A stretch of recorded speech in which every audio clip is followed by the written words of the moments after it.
ঢাকার বিকেলে কুয়াশা নেমেছে আগেভাগেই। আকাশের সূর্যের শেষ আলো লালচে রঙে মিশে আছে ধোঁয়ার সাথে।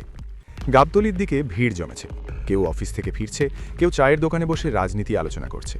সেই ভিড়ের মাঝে হঠাৎ মোবাইল স্ক্রিনে ভেসে উঠল এক বক্তব্য, যেটা মুহূর্তেই ভাইরাল হলো দুই বাংলায়। মমতা বন্দ্যোপাধ্যায় বলছেন, বাংলায় নাকি বাংলাদেশিরা থাকে? দেশভাগের পর আপনারা কি করেছিলেন? ভারত ভাগ করতে গিয়ে বাংলাকে ভাগ করেছিলেন, পাঞ্জাবকেও ভাগ করেছিলেন। আন্দামানের সেলুলার জেলে যান, দেখবেন ৯০% বন্দীই বাঙালি। বাংলাকে শায়েস্তা করতে পারবে না বলেই ভাগ করা হয়েছে। এক মুহূর্তের জন্য যেন বাতাস থেমে যায়।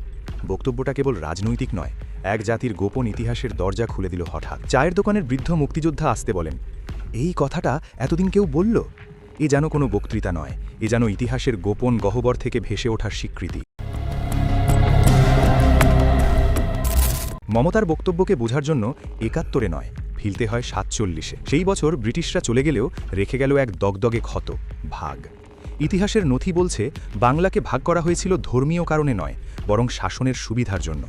ব্রিটিশ কর্মকর্তারা রিপোর্টে লিখেছিলেন, Bengal must be divided, for Bengal can not be ruled. মানে বাংলাকে ভাগ করতেই হবে, কারণ বাংলাকে শাসন করা যায় না। ব্রিটিশ জানত এই ভূখণ্ডের মানুষ যুক্তিবাদী, বিদ্রোহী, তারা পরাধীনতাকে মানে না। কলকাতা ছিল তাদের প্রশাসনিক রাজধানী, কিন্তু রাজনৈতিক আন্দোলনেরও কেন্দ্রবিন্দু। এমন এক ভূখণ্ডকে নিয়ন্ত্রণে রাখতে চাইলে ভাগ করা ছাড়া আর কোনো উপায় ছিল না। তারা ভাষার মধ্যে ঢুকিয়ে দিল ধর্ম, ধর্মের মধ্যে রাজনীতি, তারপর এক কেটে দেওয়া রেখা, যা আজও দুই বাংলার বুকের মধ্যে লুকিয়ে আছে এক অদৃশ্য ছুরির মতো। ৪৭-এর সেই ছুরির দাগ মুছতে চেয়েছিল ৭১। বাংলার মানুষ বলেছিল, আমরা পাকিস্তানি নই, আমরা বাঙালি। এই ৪ শব্দই ছিল ৪৭-এর অনিচ্ছাকৃত বিভাজনের প্রতিশোধ। মুক্তিযুদ্ধ ছিল কেবল পাকিস্তানের বিরুদ্ধে নয়, এটা ছিল ইতিহাসের বিরুদ্ধে এক জাতির প্রতিশোধ। যে বাংলা একদিন নিজের রাজধানী হারিয়েছে, সেই বাংলা এবার নিজের পতাকা ফিরে পেল। কিন্তু স্বাধীনতার পর দেখা গেল, ব্রিটিশের জায়গায় নতুন এক ছায়া তৈরি হয়েছে। দিল্লি এখন নতুন কেন্দ্র, আর বাংলাদেশকে দেখা হয় তার বিচ্ছিন্ন সন্তান হিসেবে। ভারতের রাজনৈতিক ভাষায় ১৯৭১ এখনও ইন্দো পাক ওয়ার, যেখানে ভারতের গৌরব আছে কিন্তু বাংলাদেশের আত্মত্যাগ নেই। মমতা তাই যখন বলেন, বাংলা আমরা তৈরি করিনি, তোমরাই করেছ, তখন তিনি যেন এই বিকৃত ইতিহাসকেই উল্টে দেন। ভারতের পাঠ্যবই খুললেই দেখা যায় ১৯৭১-এর অধ্যায়ের নাম ইন্দো পাক ওয়ার অফ ১৯৭১। সেখানে লেখা আছে, ভারত পাকিস্তানকে পরাজিত করেছিল এবং একটি নতুন রাষ্ট্র জন্ম নেয়। কিন্তু সেই নতুন রাষ্ট্রের নাম কি? সেটা অনেক জায়গায় এক লাইনেই শেষ, a new country called Bangladesh. কোনো মুক্তিযুদ্ধ নেই, ৩০ লাখ শহীদের নাম নেই, কোনো নারী, কোনো শরণার্থী, কোনো বীর বাঙালির গল্প নেই। এই ইতিহাস বিকৃতি একদিনে হয়নি, এটা এক কৌশল। দিল্লি তার উপমহাদেশীয় আধিপত্যের গল্প রচনার সময় বাংলার আত্মত্যাগকে পরিপূর্ণভাবে শোষণ করেছে। তারা মুক্তিযুদ্ধ শব্দটিকেও পছন্দ করে না, তাদের কাছে সেটা ইন্ডিয়াজ 1971 ভিক্টরি। একটি দেশের স্বাধীনতাকে আরেকটি দেশের সামরিক অর্জনে রূপান্তরিত করা, এটাই উপনিবেশবাদের আধুনিক সংস্করণ। মমতা বন্দ্যোপাধ্যায়ের বক্তব্য এই ঔপনিবেশিক মানসিকতার বিরুদ্ধে এক অভ্যন্তরীণ বিস্ফোরণ। তিনি জানতেন, এই কথা বললে দিল্লির চোখ রাঙানি আসবে, কিন্তু তার কণ্ঠে ছিল ইতিহাসের প্রতিধ্বনি। আন্দামানের সেলুলার জেলে যান, তিনি বলেছিলেন, দেখবেন ৯০% বন্দী বাঙালি, কারণ তারা ভয় পেত বাংলা নামের এই ভূখণ্ডকে। তার এই বক্তব্য কেবল ভারতীয় রাজনীতিবিদদের অস্বস্তি বাড়ায়নি, বাংলাদেশের তরুণ সমাজের মাঝেও আলোড়ন তুলেছে। অনেকে বলেছে, এই প্রথম একজন ভারতীয় নেতা ইতিহাসের প্রকৃত মুখ দেখালেন। দিল্লির সংবাদ মাধ্যমে পরদিন headline, Mamata plays Bengali nationalism card. কিন্তু এটি কোনো কার্ড ছিল না, এটি ছিল ইতিহাসের পর্দা সরানোর চেষ্টা। তিনি বুঝিয়ে দিয়েছিলেন, বাংলার ভাগ কোনো ধর্মীয় ঘটনা নয়, এটি ছিল রাজনৈতিক নিয়ন্ত্রণের একটি চতুর প্রক্রিয়া, যেখানে বাঙালিকে দুর্বল করতে চেয়েছিল কেন্দ্রীয় শক্তি, যাতে একদিন তারা আর মাথা তুলে দাঁড়াতে না পারে। যদি ভালোভাবে দেখা যায়, ৪৭ আর ৭১ আসলে একই গল্পের দুই খণ্ড। প্রথম খণ্ডে বাংলা হারিয়েছে নিজেকে, দ্বিতীয় খণ্ডে ফিরে পেয়েছে আবার সেই হারানো আত্মপরিচয়। কিন্তু ইতিহাসের ব্যাখ্যায় এই দুই সময়কে আলাদা করে দেখা হয়, ফলে মুক্তিযুদ্ধের আত্মা অনেক সময় অসম্পূর্ণ থেকে যায়। ব্রিটিশরা বাংলাকে ভাগ করে দিল।